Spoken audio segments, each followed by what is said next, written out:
Hola amigos, hoy vamos a ver testimonios reales de personas que han presenciado ataques de ovnis en España.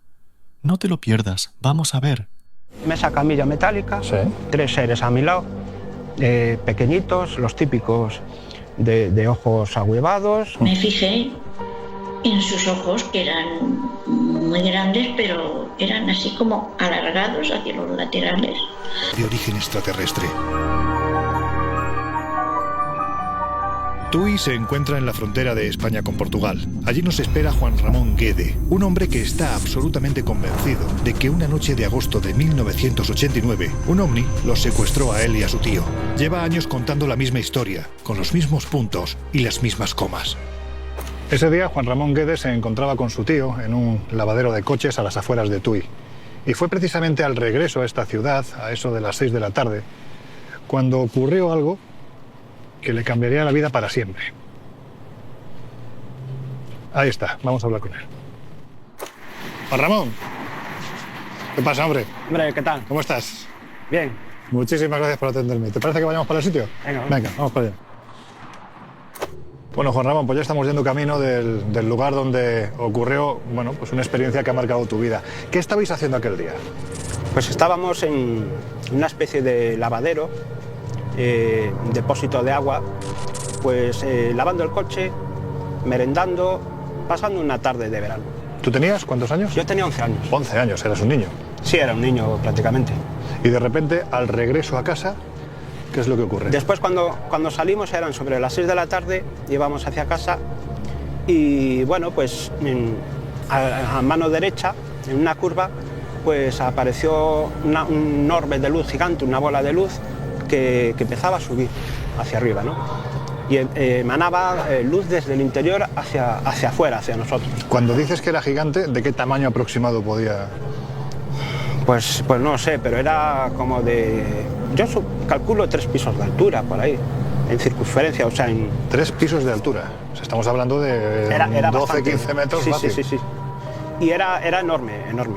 ¿Y qué es lo que hace tu tío? Mi tío me dice, paramos aquí el coche, no salgas, un momento. Y yo pues salí instintivamente, no sé por qué. Y ahí fue cuando empecé a ver mi cuerpo subir y solo podía mover la cabeza. Giré la cabeza, miré nuestros cuerpos abajo como si fuera una película que alguien le hubiera dado stop. Y claro, yo no entendía nada, no sé por qué estaba pasando. Me has comentado en alguna ocasión que en ese momento en el que se produce esa experiencia extraña en la que parece que te elevas, te ves a ti mismo, ¿no? Sí.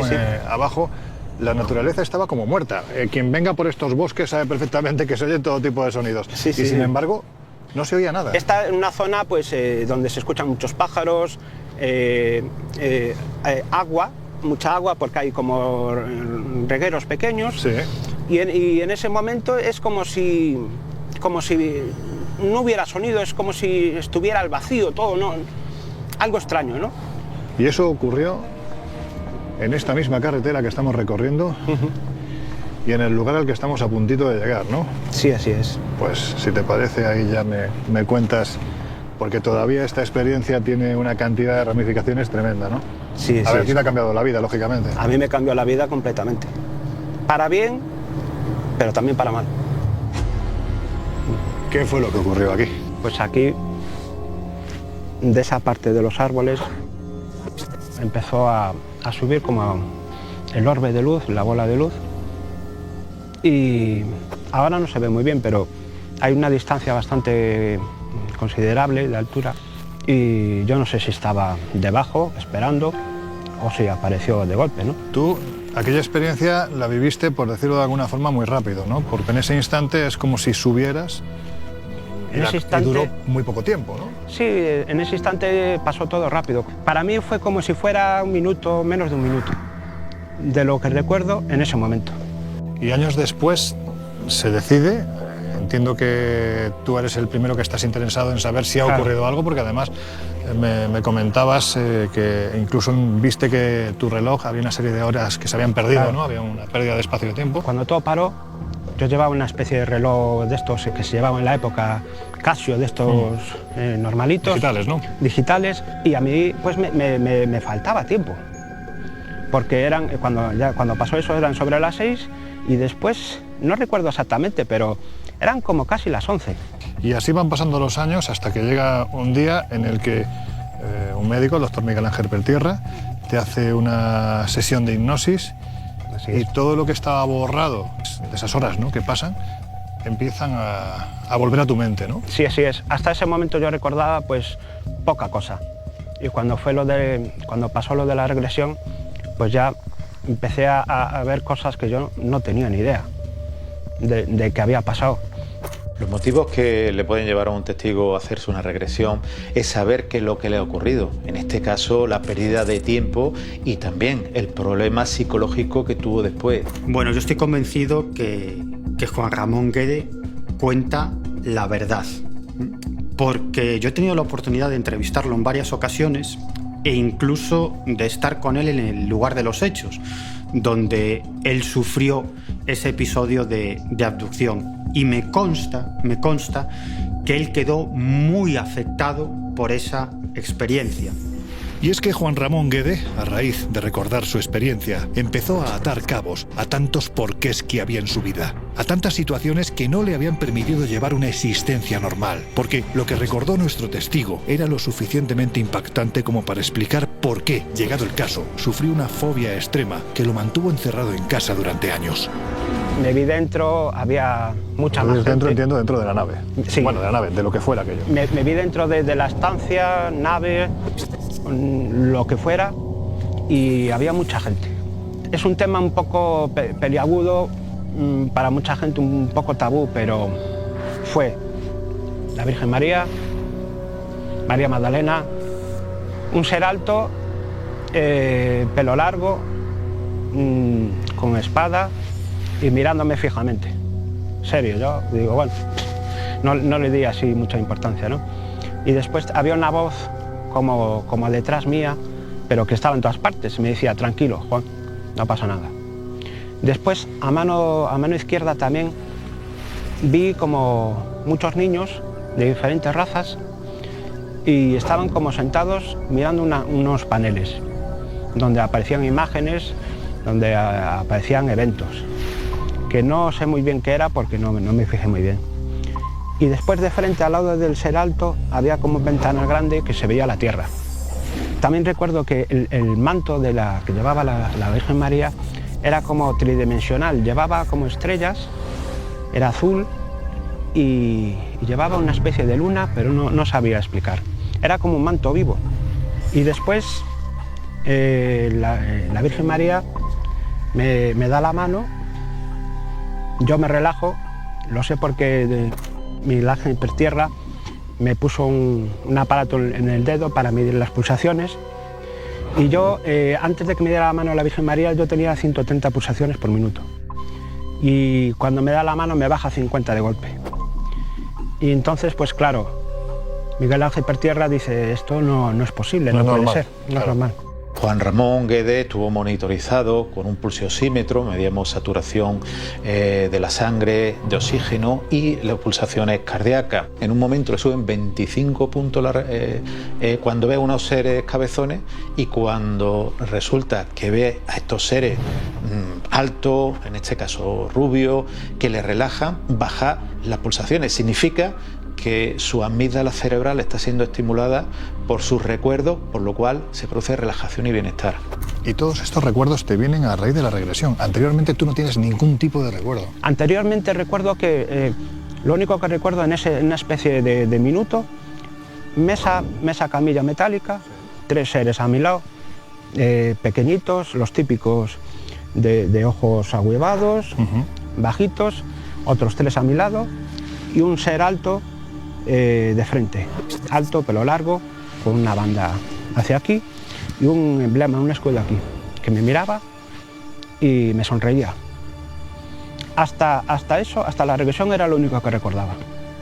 ¿Con tu tío no has vuelto a hablar de este asunto? Porque entiendo que es que a partir de ese instante te quedarían muchísimas dudas, sobre todo después de la experiencia de regresión. Bastantes, lo intenté hablar con él cientos de veces durante años, pero fue imposible.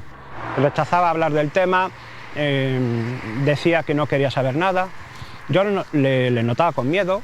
Y comentabas en el coche viniendo para acá que en este lugar, lo que se vio aquí, cambió tu vida para bien, pero también para mal. ¿Por qué para mal? Así es. Para bien y para mal. Para mal porque cuanto más recordaba, mi vida iba empeorando, entre comillas, ¿no?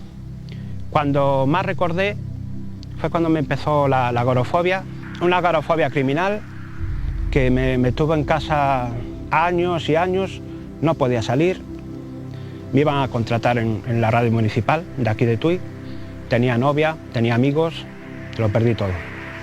La conclusión que se puede realizar de esta regresión a Juan Ramón Guede es que él ha vivido algo que para él es real, que se ha manifestado de forma sintomática y orgánica, como ha sido la subida y bajada de pulsaciones, pero sobre todo una cosa muy importante, la mejora, la curación de un proceso psicológico que llevaba arrastrando durante más de 13 años, la agorafobia, el miedo a salir fuera al recordar la experiencia que él había tenido. En esa regresión ha habido algo que ha sucedido, es la mejoría de un proceso psicológico, por lo cual algo estaba bloqueando su mente, algo real, un suceso real y traumático estaba bloqueando su mente. ¿Alguna vez has pensado que lo que a ti te ocurrió hay quien lo asocia, en base a su propia experiencia, con el fenómeno de la abducción extraterrestre? Yo creo que sí. Yo creo que sí. Él vivió algo. Él vivió algo porque, vamos a ver, él no tenía una agorafobia ni un miedo leve. Él es que no podía salir de más de 50 metros del perímetro. 13 años donde los especialistas iban a su casa, donde si tenía que ir una ambulancia, iba a su casa. Si tenía que ir una UCI, tendría que haber ido a su casa. ¿Qué ocurre? Que él lo ha vivido como real. Él realmente le ha pasado algo. De hecho, con el familiar con el que iba no quiso hablar, no quiso decir nada. Y lo que sí es objetivo son esas 4 horas de missing time, de tiempo perdido. Eso es real. Que lo que haya sucedido en ese momento él lo cuenta de una forma reiteradamente similar, por lo cual hay que pensar que cuando alguien te cuenta una historia similar hay algo de realidad.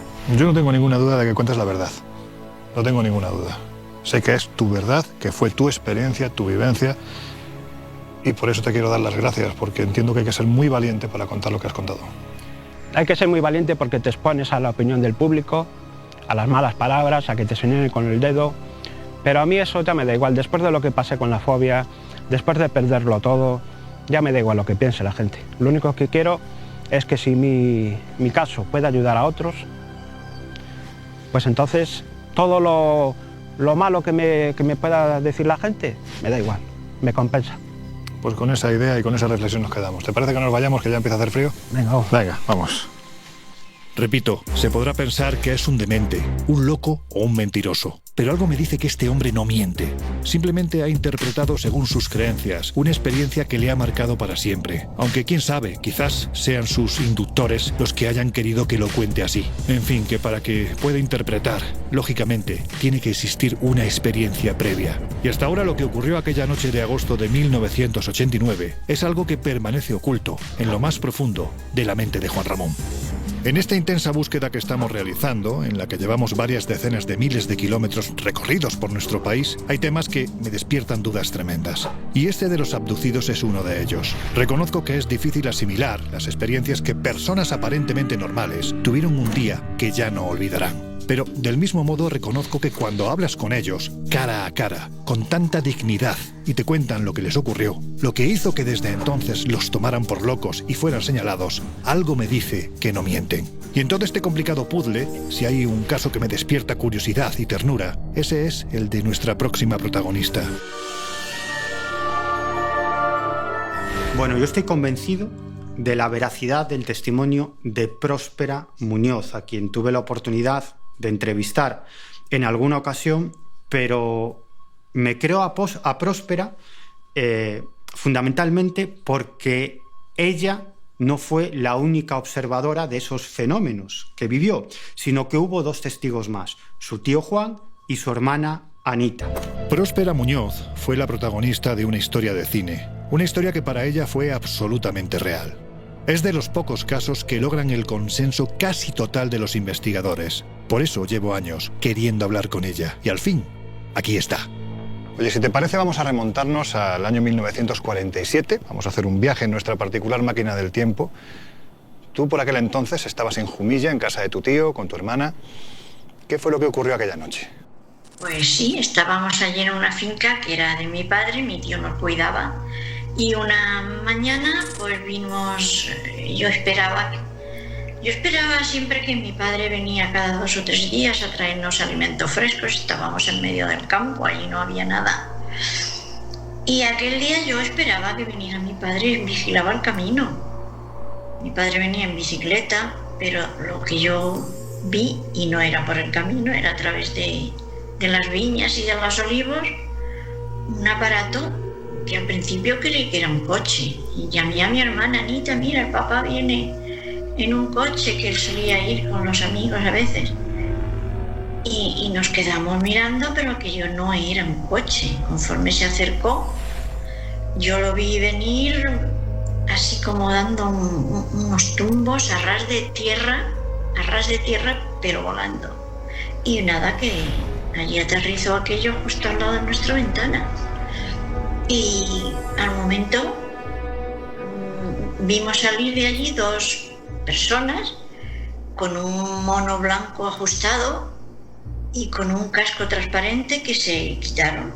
Me fijé en sus ojos, que eran muy grandes, pero eran así como alargados hacia los laterales y con un iris enorme, y en ese momento entraron en conversación con nosotras, pero dijeron que nos iban a hacer, si queríamos hacer un experimento de tipo altruista con ellos. Y dijimos que sí. ¿A cuál de las 2? Pues me eligieron a mí. Me supongo que era porque yo era más pequeña, más manejable. Yo tenía 8 años, mi hermana ya tenía 12.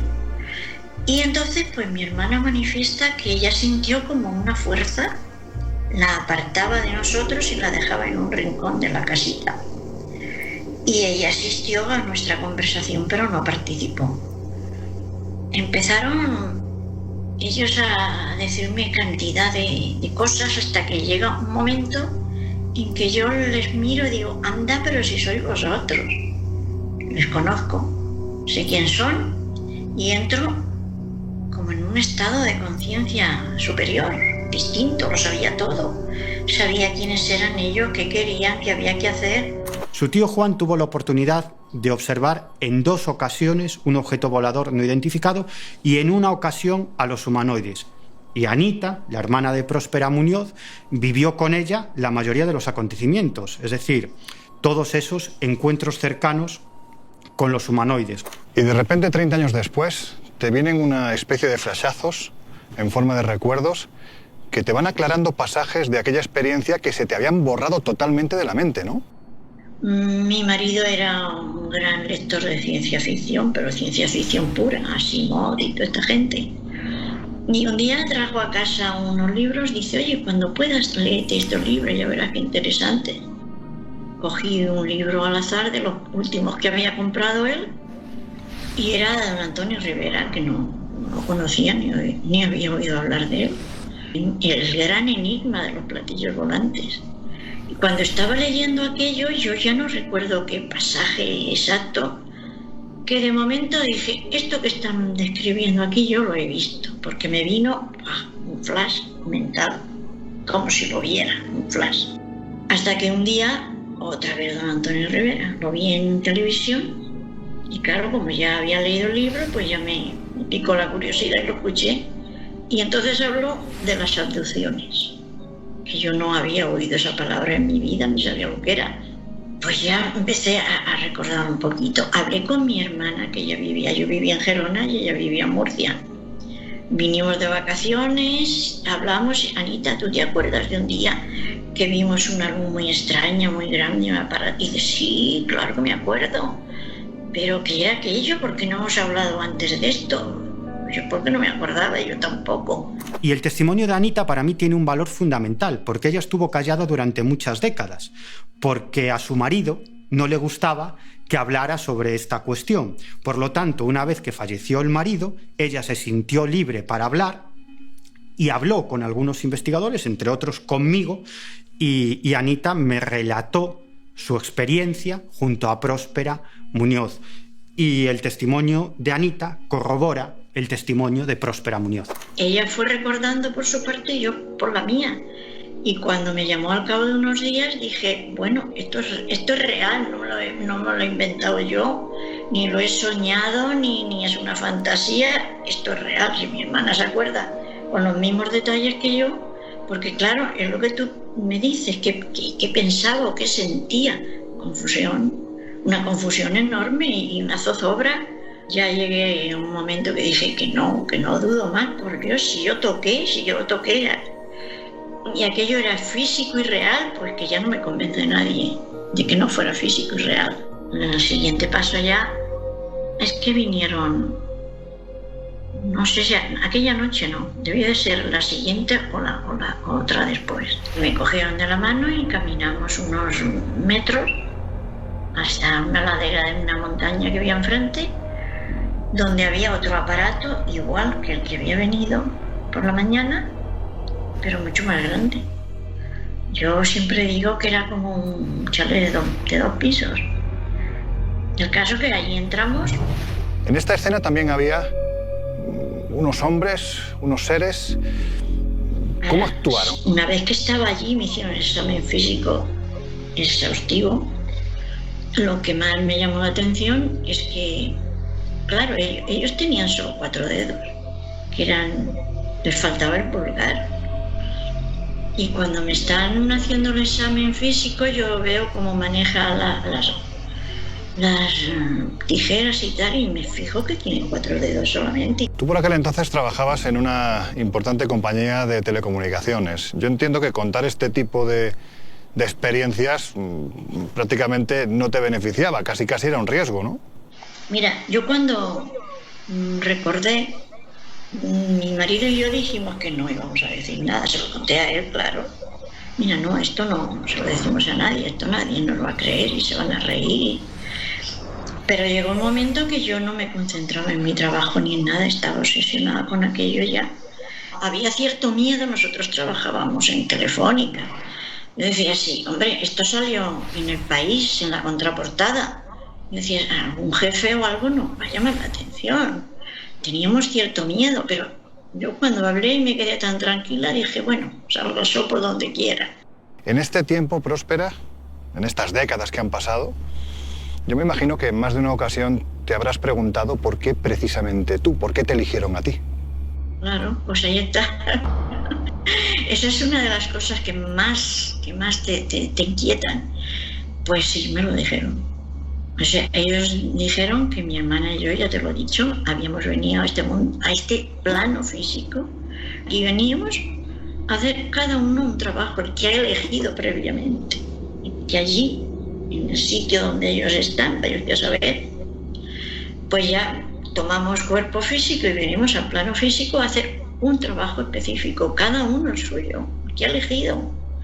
Y se ve pues que yo elegí, pues eso, pues dar testimonio.